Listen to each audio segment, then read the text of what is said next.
How's it going, everyone? Welcome back to another video. In this video, I'm going to be breaking down a beautiful swing trade I took this week on GJ. Super clean. You guys are going to learn a lot from it. Before we start, I just want to let you guys know I've been getting a lot of questions asking about the payout process with Think Capital. As you guys know, I was waiting for one. So I have now gotten 4 or 5 payouts with them. It has been awesome. Each time has been very quick. So let me just run you through the process quickly. I didn't think it was worth making a huge video in it because it was so quick. So the payout date comes every 14 days. So I had to wait for the 14 days. Then I put the request in for the payout. It got approved a couple hours later. And then after that, there was like a 3-day wait. And then after the 3-day wait, it came into my account. So I chose to use crypto. I chose to use USDT. So you just put in your crypto address. And then after the 3 days, you get an email that it was approved. And then it got sent, and yeah, it's been awesome so far. So just wanted to let you all know I had a couple comments this week because I know I talked about doing a video on it, but to be honest, it just felt like kind of like a pointless video to make. I figured it'd just be easier to talk about it, but process has been amazing. Super grateful for it. Can't wait to get more.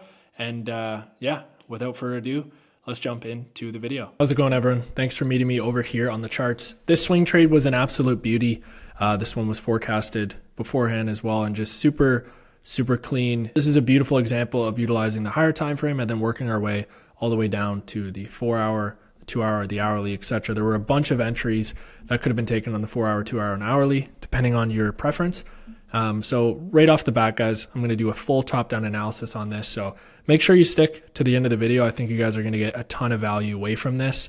Hopefully you can sit there through, I know a lot of you have short attention spans, but if you sit there and maybe put TikTok down for a little bit, put Instagram down for a little bit and just try to learn, you're going to walk away with something here. So right off the bat, guys, I like to start on the monthly time frame, especially for swings, because I find it extremely important to see where we are in price and where we can anticipate price to head to, where we can expect price to head to next. So if I look over here, guys, this is the monthly candle. We had a liquidity run here and here. So this bearish candle ran 2 monthly lows. We had a nice rejection. We came down to start the month here, and now we're starting to push to the upside. So I'm anticipating that we're going to head higher, at least taking this monthly high, potentially coming up into this region. So from there, if we look on the weekly time frame, you can see that we had this area here that pushed to the upside. We retraced back down, sweeping this weekly low into this weekly order block or demand zone, whatever you want to call it. So we had a nice internal run of this low right here on the weekly time frame. So as a swing trader, I do both. You guys know I day trade and I swing trade. This is a beautiful swing trade, and I need to see the high time frame alignment, and then I look to enter on the 4-hour time frame. So only when those time frames are looking clear to me, like for example, if the weekly is very rangy or looking crappy in the daily, then I won't be looking at the 4-hour yet. I need to look at the 4-hour only after the other time frames are looking good. So from there, guys, we jump down to the daily time frame, and you can see we had that sweep. So we had the additional sweep of this low here with a strong move up. We then created equal highs over here, which is nice. Price then retraces into this order block, and you can see we have a strong move to the upside. So regardless, if we look over to the left, this area is a very strong area for price. The 188 big figure, you can see we're rejecting multiple times. So with this knowledge, I'm then jumping down to the 4-hour time frame. Okay, so if you see this price action here, it looks similar from the daily, and the 4-hour is going to look similar. Price is fractal, right? So the same strategy, the same entry criteria you maybe use on the 5-minute time frame can be the exact same criteria you use if you're swing trading on the 4-hour time frame, even the daily time frame. So that's what I like so much about trading is you can, once you have the entry criteria or your entry models, you then can adapt it to your situation. So say you're traveling, say you just simply want to be on the charts less, you can bump up a few time frames, and your strategy is most likely going to work on those time frames as well. It's just obviously going to take a little bit more time to play out. But the swing trade I took last week on AU only lasted me like a day, and this trade as well only lasted me like a day. So very grateful on that. But if we look at this price action, we obviously had the sweep, which you guys saw on the daily. Then there's that strong move on the 4-hour that we were talking about that created this liquidity up here.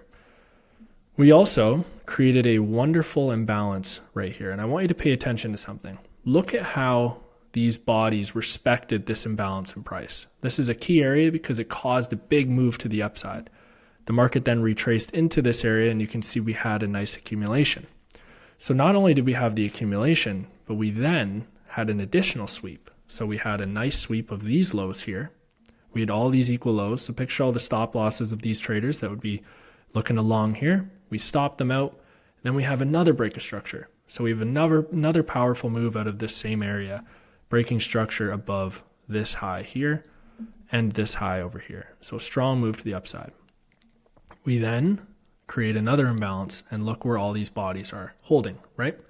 So from here, what I'm anticipating, I need to see a strong move out of here. So if I go and fast forward for a second, you can see that we end up creating this lovely break of structure once again out of this area. So similar to what happened here, we created the break of structure. We then did the same thing here again. We also went and created a nice imbalance, which is very, very important for me and my strategy. And we also created this new demand zone over here that swept liquidity before causing a shift to the upside. So I'm just going to mark this out. Hope you guys are all following along still. Remember, keep Instagram down. Learn something here. You'll be happy that you did. So here's the break of structure. If I just go and play this out for a second, you can see that we come down nicely into this area, very nicely into this area. So I ended up forecasting this trade days beforehand. So I'll pop it up in the Discord here. A bunch of our members ended up catching this trade as well. So this was super, super clean. A lot of us ended up profiting off of this move, but my entry actually happened. So I was using the 4-hour time frame. I wanted to see this order block hold. But then what I did was go lower, and I actually ended up refining my area to this order block here. So this order block swept liquidity to the left here and then caused the shift up. Pay attention to how strong we came out of this area and then how corrective we came down. This is something we love to see because stop losses of traders are going to be up in these regions here, and that's where we're looking to target, right?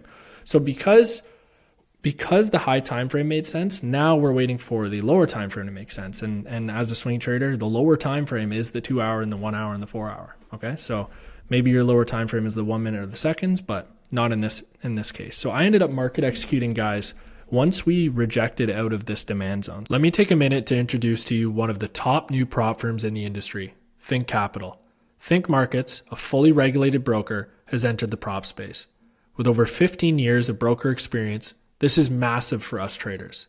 With up to $600K in capital to manage, $5K to $300K accounts, it gives us the perfect resources to succeed. Another bonus is they offer to USA clients, which is massive for you US traders.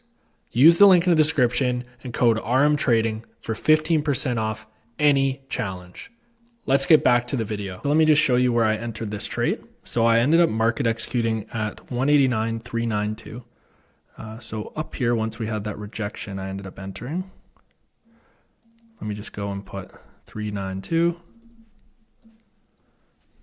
And then I had my stop loss just below this candle low here, okay? So just below this candle low, and I was targeting all the way up here. This was my final take profit, okay? So what I want to show you is I end up getting out of this trade at about 1.9R, and I'm going to show you why, okay? So as I play this out, you can see we start to get a nice push up into this area here. We end up creating this lovely imbalance, and if we look on the 4-hour time frame, we end up respecting this imbalance, okay? So once the market started to reject here, okay? So once the market rejected here for, let me just show you on the hourly time frame. Let me just play this out. Okay. So once we swept this liquidity here, guys, I ended up exiting this trade in this consolidation here. Now, the reason I did that is because we already ran this liquidity and we were stalling here for a long time, okay? So we ended up stalling here for literally 14 hours. So I personally, with my swing trading experience and my data, a lot of the time, if my trade starts to hover in a certain area and it's refusing to break that area, I close the trade because it'll come back against me. Now, I'm grateful because I ended up taking the profits on this trade. And if you guys remember my CJ trade from like 2 weeks ago, I was in a similar situation. I didn't take it and it came all the way back against me for a loss. So this thing ended up going to the final TP, which I mean, I'm very happy because the analysis was perfect and the analysis played out great. But I'm super grateful, obviously, for the profit that I made on this trade. And yeah, it's been a perfect month for me for swings. I'm done swing trading for the month now. I had 2 beautiful setups, so now I'm going to be focusing on day trading for the rest of the month. But yeah, 2 for 2 this month. You guys saw both trades, the AU trade and the GJ trade for March. And if I just go and play this out here and what I can kind of expect for the rest of GJ, I would love to see GJ guys come up to this high over here. So I'll be paying attention to it. We did mitigate this imbalance here, and maybe we'll continue. Maybe we'll see some order flow like this up into this area. But for now, I'm just going to sit on my hands and just look for some day trades. So make sure you drop a like on this video, please. It helps the channel out a lot. Subscribe if you're new, and of course, drop some positive comments. I appreciate them. I read them all, and I'm just super, super grateful for you all. So what do I say at the end of every single video? Let's be 1% better every single day. Take care, and I'll see you in the next one.